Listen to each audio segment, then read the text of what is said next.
सबको जय माता जी की जय महाकाल, हरे कृष्णा। दोस्तों, गुप्त नवरात्रि पास आ रही है और आज मैं आप सबको ये बताऊंगा कि गुप्त नवरात्रि में हमें ऐसी कौन सी गलतियां नहीं करनी चाहिए जो जाने अनजाने में हम लोग कर देते हैं और जिसके कारण हमारी साधनाएं भी खंडित हो जाती हैं और आगे जाके हमें उसके परिणाम भी भोगने पड़ते हैं। नवरात्र जो है ये शाक्त परंपरा के साधकों के लिए एक बहुत बड़ा पर्व है, जहाँ पर जो साधक होते हैं ये ब्रह्मांड की अलग अलग शक्तियों की पूजा करते हैं और वो भी फीमेल फॉर्म में। तो साधना करने का सबसे पहला रूल तो ये है कि हमें औरतों का सम्मान करना चाहिए। फिर चाहे वो औरत घर की हो, चाहे वो बाहर की हो, चाहे वो हमारे घर की औरत का से मेरा मतलब है चाहे वो पत्नी हो, चाहे बेटी हो, चाहे वो बहन हो, चाहे माँ हो, हमें औरतों का सम्मान करना चाहिए। फिर अगर वो औरतें बाहर की हैं, चाहे अगर आप किसी सेलिब्रिटी के बारे में जानते हैं, अगर आपने मोबाइल में देखा तो कुछ लोग कमेंट करना शुरू कर देते हैं, चाहे बुरे कमेंट करना शुरू कर देते हैं, कभी अच्छे कमेंट करना शुरू कर देते हैं। तो इन चीज़ों को साधक ने अवॉइड करना चाहिए। कभी कभी ऐसा होता है कि कुछ साधकों के मन में दूसरी औरतों के लिए काम भावना पैदा हो जाती है, तो इन चीज़ों से तो बिल्कुल दूर रहना चाहिए, काम भावना से तो बिल्कुल दूर रहना चाहिए। सबसे पहला क्राइटेरिया तो ये है कि हमें अपने औरतों का सम्मान करना चाहिए। फिर चाहे वो साधक हो या साधिका, ऐसा नहीं है कि अगर कोई साधिका बुराई कर रही है तो उसे इस चीज़ का परिणाम कम मिलेगा, या साधक बुराई कर रहा है तो इसका परिणाम ज़्यादा होगा, ऐसा नहीं है। साधिका भी अगर बुराई करती है किसी औरत की तो उसे भी इसका परिणाम भोगना पड़ेगा। तो इन चीज़ों से आपको बच के रहना है। दूसरा नियम ये है कि हमें साधना के दिनों में भूमि शयन करना चाहिए, क्योंकि भूमि शयन से इसका ये मतलब है कि मनुष्य या साधक जितना ज्यादा कुदरत से जुड़ेगा और जितना ज्यादा अपने घमंड को त्यागेगा, उतना ज्यादा वो सिद्धियों को प्राप्त करेगा। उसके बाद साधनाओं का एक इम्पॉर्टेंट नियम ये है कि हमें नाखून नहीं काटने चाहिए, क्योंकि वेदों में इसका वर्णन है कि जो इंसान साधनाओं में नाखून काटता है उसके एक एक नाखून के काटने से उसे एक एक मनुष्य की हत्या का पाप लगता है। उसके बाद जो नियम आता है वो है वाणी पर संयम।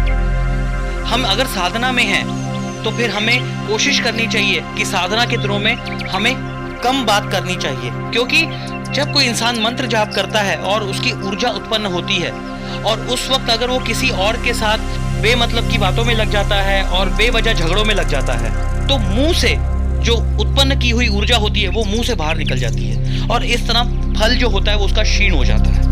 इन बातों का ध्यान रखना चाहिए। वाणी पर कंट्रोल बहुत जरूरी है। ना किसी की बुराई करनी चाहिए, ना हमें किसी से ईर्ष्या रखनी चाहिए, ना किसी के बारे में हमने कुछ बुरा सोचना चाहिए। यहाँ तक कि साधक को किसी को बद्दुआ तक नहीं देनी चाहिए उन दिनों में, क्योंकि फिर ये होता है कि जितनी भी जाप किया होता है उसका पूरा फल क्षीण हो जाता है।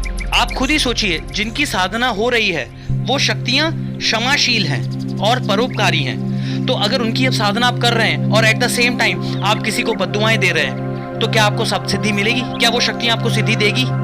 चौथा नियम ये है कि आप जिस शक्ति की साधना कर रहे हैं उस शक्ति के प्रति आपके भाव समर्पण के होने चाहिए। चाहे आपका उच्चारण गलत हो, चाहे आपके गुरु ने मंत्र भी गलत दिया हो, लेकिन अगर आपके भाव समर्पण के हैं तो आप बड़ी से बड़ी परीक्षा भी पार कर जाएंगे, इसमें रंच मात्र भी संदेह नहीं है।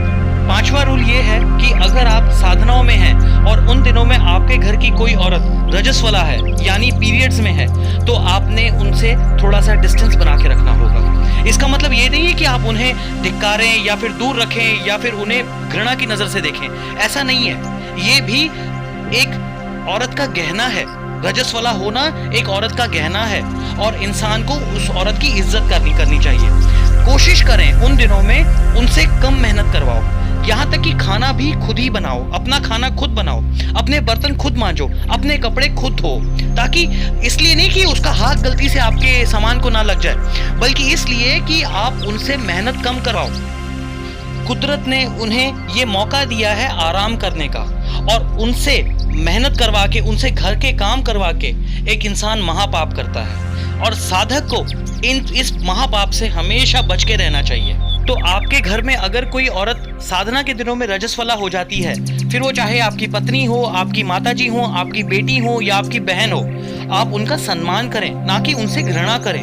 आप ये मत कहें कि मुझसे दूर रहो वरना मेरी साधना टूट जाएगी, नहीं, बल्कि उनके काम का थोड़ा सा भार आप अपने ऊपर ले लीजिए, उनकी मेहनत को बांट लीजिए। याद रखिए, शाक्त परंपरा की साधनाओं में सफलता पाने की ये एक बहुत बड़ी कुंजी है, और ये नियम साधिकाओं के लिए भी है जो शाक्त परंपरा की शक्तियों की साधना कर रही हैं। अगर उनके घर में कोई लेडीज रजस्वला हो जाती हैं या फिर पीरियड्स हो जाते हैं उन्हें, तो उन औरतों को सम्मान देना चाहिए और उन औरतों को जितना हो सके उतना ज्यादा आराम देने की कोशिश करनी चाहिए। दोस्तों, इन छोटी छोटी चीजों से इंसान सिद्धि पाता है, क्योंकि साधना में कभी कभी एक ऐसा समय आता है जब शक्तियां साधक का उच्चारण नहीं देखती, साधक का कर्म देखती हैं, और उस वक्त वो जानबूझ के ऐसे परिस्थितियां प्रोड्यूस करती हैं और फिर उसे परीक्षा की तरह साधक के सामने रखती है, और उस वक्त इंसान जिस चीज का चुनाव करता है उसी तरह उसको फल मिलता है। और कभी कभी याद रखिए, ये छोटी छोटी चीजें इंसान को बहुत बड़ी बड़ी सिद्धियां प्रदान कर देती हैं। तो मुझे उम्मीद है आप इन बातों का ध्यान रखेंगे। आप सबके लिए आने वाली नवरात्रि शुभ हो। जय माता जी की, जय महाकाल, हरे कृष्णा।